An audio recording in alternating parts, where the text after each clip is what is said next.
TDP జాతీయ అధ్యక్షుడిగా చంద్రబాబు నాయుడు మరోసారి ఎన్నికయ్యారు. కడపలో నిర్వహిస్తున్నటువంటి మహానాడు కార్యక్రమంలో చంద్రబాబును టీడీపీ జాతీయ అధ్యక్షుడిగా మరోసారి ఎన్నుకున్నటువంటి పరిస్థితి అయితే ఉంది.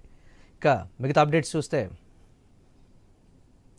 ఇక చంద్రబాబు నాయుడు టీడీపీ జాతీయ అధ్యక్షుడిగా మరోసారి ఎన్నికైనటువంటి పరిస్థితి అయితే ఉంది. టీడీపీ క్యాడర్కు ఆయన ఇచ్చినటువంటి భరోసా కావచ్చు, ఇతరత్ర కావచ్చు, జాతీయ అధ్యక్షుడిగా మరోసారి చంద్రబాబు నాయుడుని అయితే ఎన్నుకున్నటువంటి పరిస్థితి ఉంది. కడపలో ప్రతిష్టాత్మకంగా నిర్వహిస్తున్నటువంటి మహానాడు కార్యక్రమంలో చంద్రబాబు నాయుడిని జాతీయ అధ్యక్షుడిగా ఎన్నుకున్నటువంటి బ్రేకింగ్ విజువల్స్ రూపంలో కూడా మనం చూస్తున్నాం. టీడీపీ క్యాడర్ అంతా ఎంతో సంతోషంగా ఈ విషయాన్ని ప్రకటించినటువంటి పరిస్థితి ఉంది. హర్షధ్వానాల మధ్య టీడీపీ అధినేతగా మరోసారి చంద్రబాబు నాయుడు జాతీయ అధ్యక్షుడిగా కూడా ఎన్నికైనటువంటి పరిస్థితి. పాలిట్ బ్యూరో సభ్యులందరూ కూడా చంద్రబాబు చుట్టూ ఉన్నటువంటి విజువల్స్ మనం ఎక్స్క్లూజివ్గా ఐ న్యూస్ స్క్రీన్ మీద చూస్తున్నాం. క్యాడర్ హర్షధ్వానాలు. పక్క వచ్చేయండి అన్న, అధ్యక్షులు ఇక్కడికి వస్తారు.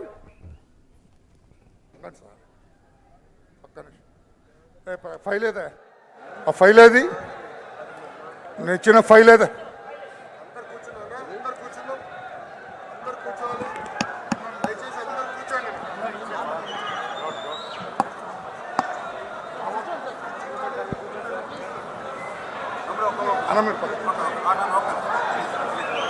ఓకే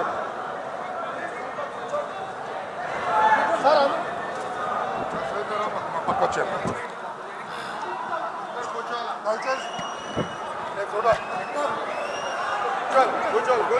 హలో, దయచేసి ఇప్పుడు జాతీయ పార్టీ అధ్యక్షులుగా ఎంపికైన మాన్యశ్రీ నారా చంద్రబాబు నాయుడు గారు ఈ మహానాడు సభా వేదిక నుంచి ప్రమాణం చేస్తారు. నారా చంద్రబాబు నాయుడు అను నేను తెలుగుదేశం పార్టీ జాతీయ కమిటీ అధ్యక్షునిగా రాగద్వేషాలకు తావు లేకుండా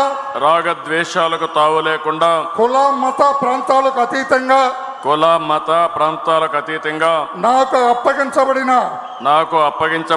విధులను మనస వాచ కర్మేణ సమర్థవంతంగా నిర్వహిస్తానని దేవుని సాక్షిగా తెలియజేస్తున్నాను.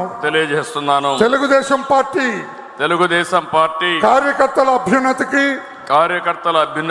మనోభావాలకు అనుగుణంగా వారి అభిష్టం మేరకు శాయశక్తులా కృషి చేస్తానని తెలుగుదేశం పార్టీ ప్రతిష్టతను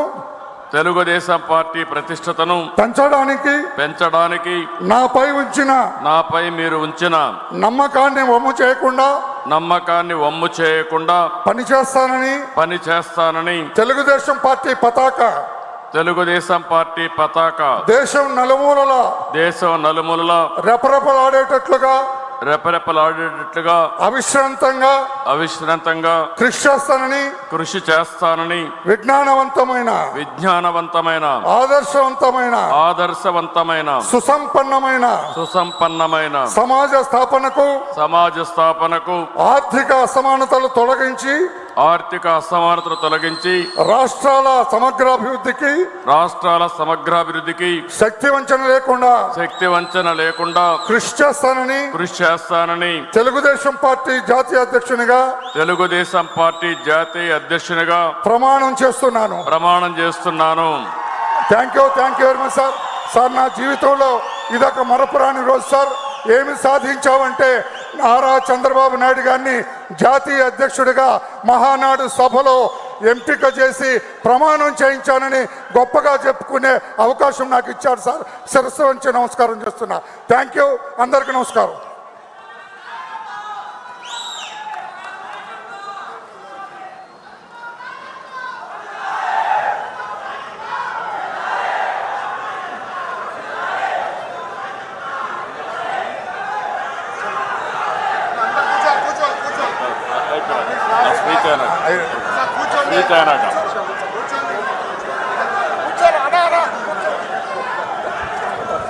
తెలుగుదేశం పార్టీ జాతీయ అధ్యక్షులుగా ఎన్నికైన మన నాయకుడు, మన ఆరాధ్య దైవం నారా చంద్రబాబు నాయుడు గారు ఇప్పుడు మనల్ని ఉద్దేశించి ప్రసంగిస్తారు. అందరూ కూడా శ్రద్ధగా విని ప్రసంగం పూర్తయ్యేంత వరకు ఎవరి స్థానాల్లో నుంచి వాళ్ళు కదలకోకుండా ఉండాలని మరొకసారి మీ అందరికీ విజ్ఞప్తి చేస్తా ఉన్నాం.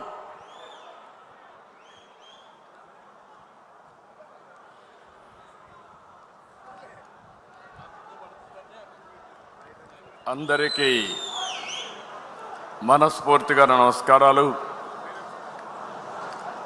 95 నుంచి ఇప్పటి వరకు మళ్ళీ 2 ఏళ్లకు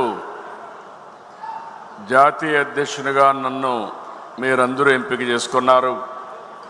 ఈ సందర్భంగా నా ఎంపికకు సహకరించిన ప్రతి ఒక్కరిని పేరు పేరున మనస్ఫూర్తిగా నమస్కారాలు, అభినందనలు, శుభాభినందనలు, ధన్యవాదాలు. ఇది ఒక చరిత్ర. ఇన్ని సంవత్సరాలుగా పార్టీ అధ్యక్షుడిగా ఉంటూ పార్టీని సమర్థవంతంగా నడిపించడానికి భగవంతుడు నాకు ఎంత శక్తి ఇస్తే అంత శక్తిని ఉపయోగించుకొని పనిచేశాను. ఈరోజు మళ్ళీ 2 సంవత్సరాలు మీరందరూ కలిసి నా మీద ఉంచిన నమ్మకాన్ని నిలబెట్టుకుంటానని మరొక్కసారి ప్రతి ఒక్క నాయకుడికి, కార్యకర్తకు విజ్ఞప్తి చేస్తున్నాను.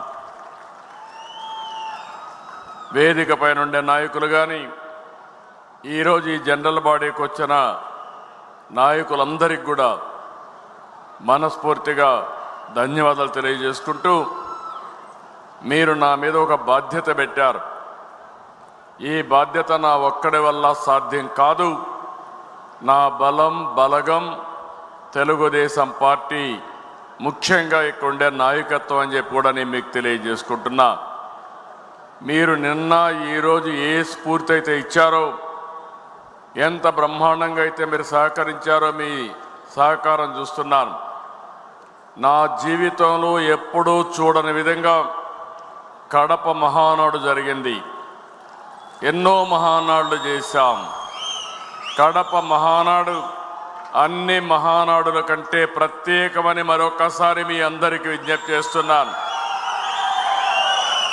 ఈ మహానాడుకు కారణమైనటువంటి కడప జిల్లా నాయకత్వాన్ని, రాష్ట్ర నాయకత్వాన్ని మనస్ఫూర్తిగా అభినందిస్తున్నా. ఇక్కడ అరేంజ్మెంట్స్ కానీ, ఇక్కడ చేసిన ఏర్పాట్లు కానీ చాలాసార్లు చూసాం, కానీ ఇంత మెజెస్టిక్గా ఎప్పుడూ రాలేదు. అదే సమయంలో కార్యకర్తల్లో పట్టుదల చూశాను, నాయకుల్లో పట్టుదల చూశాను. నిన్న ఉదయం నుంచి మిమ్మల్ని చూస్తున్నాను. ఏ ఒక్కరు కూడా కదలకుండా ఉదయం నుంచి సాయంత్రం వరకు బ్రహ్మాండంగా శ్రద్ధ పెట్టిన మిమ్మల్ని అందరినీ పేరు పేరున మనస్ఫూర్తిగా అభినందిస్తున్నాను. నిన్నంతా కూడా అర్థవంతమైన చర్చలు జరిగాయి. ఏదైతే 6 శాసనాలు, అదే సమయంలో రాబోయే 40 సంవత్సరాలకు ఒక ప్రణాళిక, ఈ 2 కూడా చూసినప్పుడు నాకు ఏమాత్రం అనుమానం లేదు.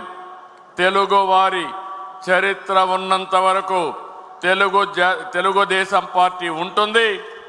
తెలుగుదేశం పార్టీ ఎప్పుడు వారికి సేవలు అందించి అనునిత్యం తెలుగు జాతిని ఒకటే విషయం మనం గుర్తుపెట్టుకోవాలి. ప్రపంచంలో అగ్రస్థానంలో తెలుగు జాతిని పెట్టే శక్తి, సామర్థ్యం ఒక్క తెలుగుదేశం పార్టీకి తప్ప వేరే వాళ్ళకు లేదని మరొకసారి విజ్ఞప్తి చేస్తున్నారు. ఈరోజు ఉదయం నుంచి కూడా ఒక యుగ పురుషుడి యొక్క జన్మదినాన్ని మనం జరుపుకున్నాం. ఇవన్నీ ఒకసారి తలుచుకుంటే మనం ఇంత బ్రహ్మాండంగా ఏ విధంగా చేయగలుగుతున్నాం అనేది మనకే ఆశ్చర్యం వేసే విధంగా కార్యక్రమాలు అవుతున్నాయి. ఈరోజు మళ్ళీ కొన్ని తీర్మానాలు మనం చేసుకున్నాం. నిన్న విషయాలు నేను ఈరోజు ప్రస్తావించడం లేదు. మళ్ళీ రేపు మనకు పబ్లిక్ మీటింగ్ ఉంటుంది. ఈరోజు నిన్న మొన్న చూశారు, మొన్న వర్షాలు పెద్దగా పడ్డాయి. మహానాడు జరుగుతుందా లేదా అని అనుమానం వచ్చింది. కడాన వరుణ దేవుడు కూడా సహకరించి నిన్న ఉదయం నుంచి ఇప్పటి వరకు పూర్తిగా సహకరించాడు. నాకు నమ్మకం ఉంది రేపు కూడా సహకరిస్తాడు. మన మీటింగు దిగ్విజయంగా బ్రహ్మాండంగా జరుగుతుందనేది. అదే సమయంలో ఈరోజు మన అజెండా మనం చూసినప్పుడు లా అండ్ ఆర్డర్ పైన ఈ తీర్మానం పైన చాలామంది మాట్లాడారు. తెలుగుదేశం పార్టీకి ఒక చరిత్ర ఉంది. నక్సలిజాన్ని రూపుమాపడానికి నిరంతరం పోరాడిన పార్టీ తెలుగుదేశం పార్టీ. రాయలసీమలో ఫ్యాక్షనిజాన్ని తుదముట్టించి అభివృద్ధికి దోహదం చేసిన పార్టీ తెలుగుదేశం పార్టీ. హైదరాబాద్లో మత ఘర్షణలు పూర్తిగా కట్టడి చేశాం. రౌడీజం లేకుండా చేశాం. ఆడబిడ్డలకు రక్షణ ఇచ్చాం. అలాంటి పార్టీ ఒక చరిత్ర ఉంది. మనం వస్తానే మళ్ళీ అందరిలో కొన్ని ఆలోచనలు ఉన్నాయి. 5 సంవత్సరాలు మనం చూసాం.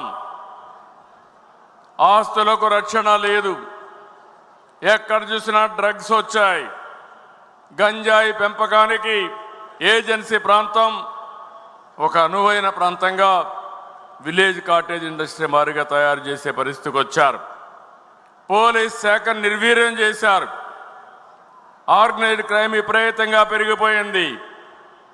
కడాన ఏ స్థాయికి వెళ్ళిపోయారంటే ఆనాటి ఒక ప్రభుత్వంలో ఉండే అధినేతే బాబాయ్, అప్పట్లో అధినేత కాదు కానీ అపోజిషన్ ఉండే వ్యక్తి బాబాయిని చంపి ఆ హత్య మన మీదేసి అధికార దుర్వినియోగం చేసి తప్పించుకోవడానికి ప్రయత్నం చేసే పరిస్థితికి వచ్చారు.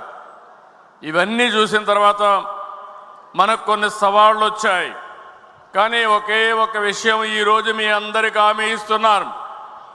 లా అండ్ ఆర్డర్ అంటేనే తెలుగుదేశం పార్టీ వస్తే అందరికీ రక్షణ ఉంటుంది. దాంట్లో అనుమానమే లేదని మరొకసారి మీ అందరికీ విజ్ఞప్తి చేస్తున్నా. నేను మిమ్మల్ని కూడా ఒకటే కోరుతున్నా, లా అండ్ ఆర్డర్ మన చేతల్లోకి మనం ఎవరు తీసుకోవాల్సిన అవసరం లేదు. తప్పులు చేసిన వాడు ఈ రోజైనా రేపైనా శిక్షకు అర్హుడే. అందుకే నేను హామీ ఇస్తున్నా, ఇక్కడుండే తెలుగుదేశం పార్టీ చట్టాన్ని గౌరవించే పార్టీ. నా కుటుంబ సభ్యులు ఎక్కడ కూడా నేరాలు లేకుంటే ఘోరాలు ఎప్పుడు చేయలేదు. ఆ క్రమశిక్షణ మీరు పాటించండి. ఎవరైనా తప్పు చేసిన వాడు మీ దగ్గర సమాచారం ఉంటే నేను ఎవ్వరినీ వదిలిపెట్టను.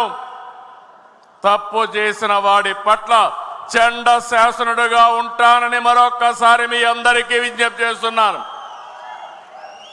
రెచ్చగొడతారు, రెచ్చిపోవలసిన అవసరం లేదు.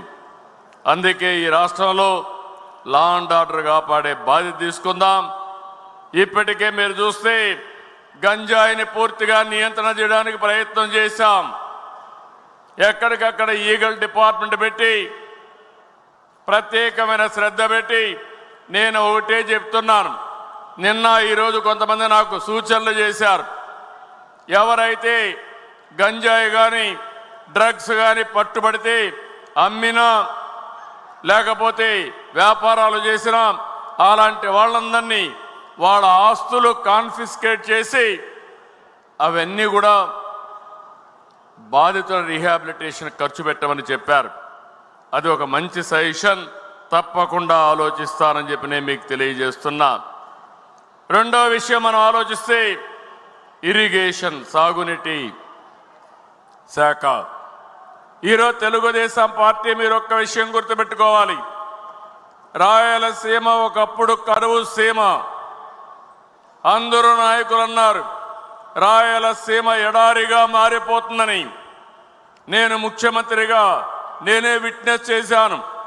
ఏదైతే రాయదుర్గ కాన్స్టిట్యున్సీ మన కాలవ శ్రీనివాసులు గారి నియోజకవర్గం ఎడారిగా మారిపోతా ఉంటే దాన్ని ఎడారిగా మారిపోకుండా ఉండడానికి ప్రత్యేకమైన కార్యక్రమాలు చేపట్టాం. దేశంలో తక్కువ వర్షపాతం పడే జిల్లా అనంతపురం జిల్లా. అదే మరి రాయలసీమలో చాలామంది ఆశలుకున్నారు. కానీ ఈ సందర్భంగా మనం గుర్తుపెట్టుకోవాలి, రాయలసీమ ఎడారి కానీనని శపథం చేసి రాయలసీమకు నీళ్లు తెచ్చిన వ్యక్తి నందమూరి తారక రామారావు గారు. Telugu Ganga, Handri Neeva, Nagari, Galeru, KC canal modernisation కానీ ఇవన్నిటి కూడా ఆయన శ్రీకారం చుట్టాడు. ఆ తర్వాత నేను వచ్చిన తర్వాత దీని మీద ప్రత్యేకమైన శ్రద్ధ పెట్టాం. రాయలసీమ రాళ్లసీమ కాదు, కానీయం రాయలసీమను రత్నాల సీమగా తయారు చేస్తామని చెప్పిన పార్టీ, చెప్పిన వ్యక్తి నేనేనని చెప్పి మీకు తెలియజేస్తున్నా. అక్కడి నుంచి ప్రారంభించాం.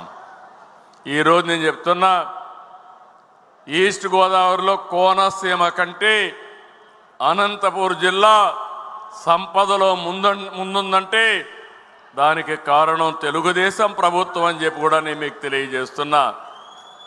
ఈరోజు ఎన్డీఏ ప్రభుత్వం ఉంది. 14-19లో 12,400 కోట్ల రూపాయలు రాయలసీమ సాగునీటి ప్రాజెక్టులు ఖర్చు పెడితే గడిచిన ప్రభుత్వం 2,010 కోట్ల రూపాయలు ఖర్చు పెట్టి, అది కూడా ఎస్టాబ్లిష్మెంట్ ఖర్చు పెట్టి రాయలసీమకు ద్రోహం చేసిన పార్టీ అని చెప్పి నేను మీకు తెలియజేస్తున్నా. ఈ సంవత్సరం నేను వస్తానే ఒకటే ఆలోచించాను, హంద్రీ నీవా వెడల్పు చేయాలి, చివరి భూములకు నీళ్లు ఇవ్వాలి. ఆర్థిక ఇబ్బందులున్నాయి, అయినా కూడా పర్వాలేదు, ఏ విధంగా చేయాలని ఒకేసారి ఒకే సంవత్సరం 3,800 కోట్ల రూపాయలు ఖర్చు పెడుతున్నాం. సమైక్య ఆంధ్రప్రదేశ్లో కూడా ఒకసారి ఇంత డబ్బులు ఎప్పుడూ ఖర్చు పెట్టలేదు. పోలవరం తర్వాత ఇంత డబ్బులు ఖర్చు పెట్టిన ప్రాజెక్టు హంద్రీ నీవా అని మీకు తెలియజేస్తున్నా. రాయలసీమలో మైక్రో ఇరిగేషన్, ఎందుకంటే ఈరోజు రాయలసీమను నీళ్లు తక్కువ ఉన్నాయి. అలాంటప్పుడు 1 ఎకరాకు వాడే నీళ్లు 2.5 ఎకరాలకు వాడొచ్చని మైక్రో ఇరిగేషన్కి ప్రాధాన్యత ఇచ్చాం. ఆర్థిక ఇబ్బందులు ఉన్నాయంటే 90% సబ్సిడీ ఇచ్చి ఇక్కడ ముందుకు తీసుకుపోయామని చెప్పి కూడా నేను మీకు తెలియజేస్తున్నా. ఈ రాయలసీమలో ఈరోజు బ్రహ్మాండంగా అభివృద్ధి అయిందంటే, హార్టికల్చర్ వచ్చిందంటే, ఆదాయం పెరిగిందంటే దానికి కారణం ఎన్డీఏ తెలుగుదేశం ప్రభుత్వం తప్ప వేరే వాళ్ళు కాదని చెప్పి నేను మీకు తెలియజేస్తున్నా. ఇలాంటి కార్యక్రమాలు తీసుకుని ఇవే కాకుండా మీరు చూస్తే ఎక్కడికక్కడ పూల సుబ్బయ్య, వెలుగొండ కానీ అదే మాదిరిగా మిగిలిన అన్ని కూడా పూర్తి చేయడానికి ముందుకు పోతున్నాం. వెలుగొండ పూర్తి చేస్తాం. ఇంకో పక్క మీరు చూస్తే పోలవరాన్ని పూర్తి చేసే బాధ్యత తెలుగుదేశం ప్రభుత్వాన్ని, ఎన్డీఏ ప్రభుత్వాన్ని.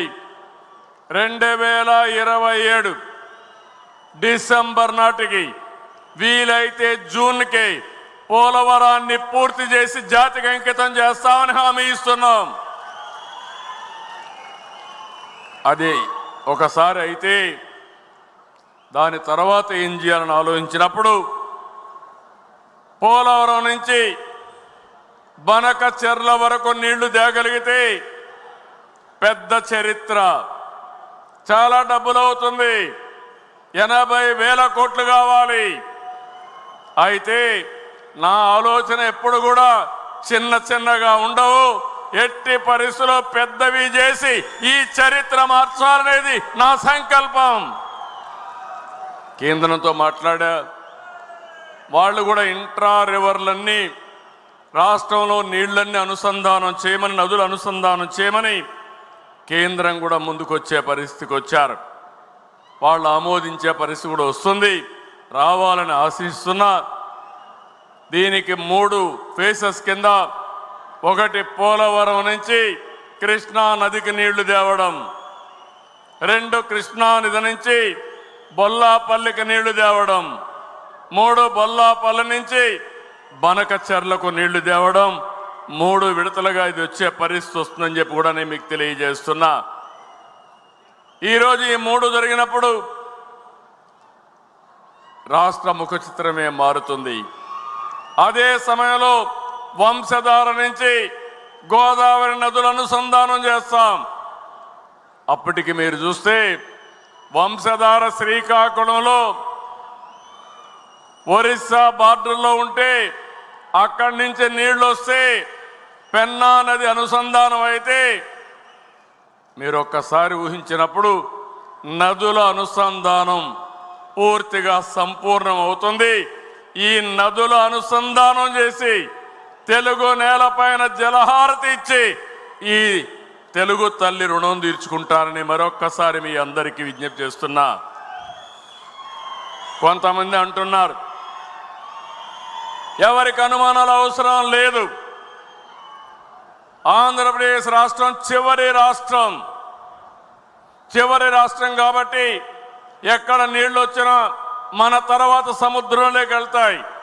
పోలవరం తర్వాత రాజమండ్రి తర్వాత సముద్రం తప్ప వేరే మార్గం లేదు. అలాంటప్పుడు సముద్రంలోకి పోయే నీళ్లు మనం వాడుకుంటే ఈ నీళ్ల వల్ల తెలంగాణకు కూడా లాభం ఉంటుంది తప్ప ఎవరికి నష్టం లేదు. ఇక్కడ బీఆర్ఎస్ అయితే ఏదో నష్టం వచ్చినట్టు మాట్లాడుతున్నారు. నేను ఆ రోజు కూడా ఏదైతే వాళ్ళు ప్రాజెక్టు కట్టినప్పుడు గోదావరి పైన నేను ఎప్పుడు కూడా అబ్జెక్ట్ చేయలేదు. నా ఆలోచన ఒకటి, తెలంగాణ కానీ ఆంధ్రప్రదేశ్ రాష్ట్రం కానీ నాకు ఎప్పుడు చెప్పాను, రెండు కళ్ళను ఆ రోజు చెప్పా, ఈ రోజు చెప్తున్నా, హైదరాబాద్ను అభివృద్ధి చేసింది నేనే, గంటాపదంగా చెప్పగలుగుతాను. విభజన జరిగిన తర్వాత హైదరాబాద్ తెలంగాణ రాష్ట్రానికి చెందితే నేను గర్వపడ్డాను. ఈరోజు దేశంలోనే ఎక్కువ తలసరి ఆదాయం వచ్చే రాష్ట్రం తెలంగాణ రాష్ట్రం. దానికి నాంది పలికిన వ్యక్తి పార్టీ తెలుగుదేశం పార్టీ. మళ్ళీ నేను ఆలోచించే విధానం, అక్కడ వాళ్ళు చేస్తుంటే ఈ రాష్ట్రం కూడా బాగుపడాలి. 47 సంవత్సరాలుగా నన్ను ఆదరించారు. మీ రుణం తీర్చుకోవాలనే ఉద్దేశంతోనే నేను రాత్రింబగుళ్ళు పనిచేస్తున్నాను.